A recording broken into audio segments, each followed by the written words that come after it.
আমার ছোট্ট বন্ধুরা, অনেক অনেক আদর তোমাদের। আমরা এসে গেছি গল্প গাঁথায় রবি কথা নিয়ে। আজ বলছি একদম ঘরোয়া একটি ছোট্ট গল্প। রবি ঠাকুরের নতুন বৌঠান কাদম্বরী দেবী। এই কাদম্বরী দেবী হল রবীন্দ্রনাথ ঠাকুরের দাদা জ্যোতিরিন্দ্রনাথ ঠাকুরের স্ত্রী। রবীন্দ্রনাথের বয়স তখন 7 আর কাদম্বরী দেবীর 9।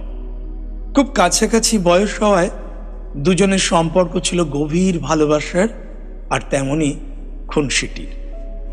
মাঝে মধ্যেই দুজনের মধ্যে মান অভিমান এই সব কাজ করতো আর কি।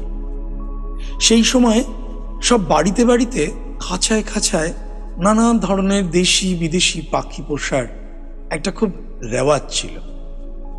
এই খাঁচায় বাঁধা পাখি কোকিলের ডাক রবির কিছুতেই সহ্য হতো না। এই নিয়ে বৌঠানের সঙ্গে তার একটু মন কষাকষি হতো। নতুন বৌঠান একবার চীন দেশের এক শ্যামা পাখি নিয়ে এলেন। সেই খাঁচার ঢাকা থাকতো কাপড়ের ঢাকা দিয়ে, আর তার মধ্য থেকে তার শীষ উঠত ঠিক ফোয়ারার মতন। সে এক অদ্ভুত জাতের পাখি, আর সেই পাখির ডাকও ছিল অদ্ভুত। খাঁচাগুলো ঝুলত ঠাকুর বাড়ির পশ্চিমের বারান্দায়। রোজ সকালে একজন এসে এই পাখিদের খাবার দিয়ে যেত।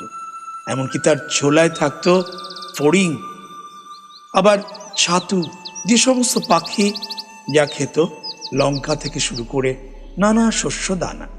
দাদা জ্যোতিরিন্দ্রনাথ ঠাকুরের সঙ্গে নানা বিষয়ে তর্ক লেগেই থাকতো রবীন্দ্রনাথের।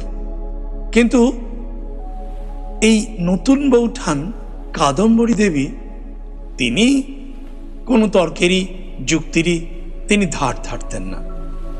তিনি একবার খাঁচায় পুষলেন কাঠবেড়ালি। রবীন্দ্রনাথ ভীষণ আপত্তি জানিয়ে বললেন, কাজটা খুব অন্যায় হচ্ছে বৌঠান। নতুন বৌঠান বললেন, গুরু মশাইগিরি করতে হবে না, তুমি যাও বাপু। জবাবটা রবি ঠাকুরের একদম পছন্দ হয়নি।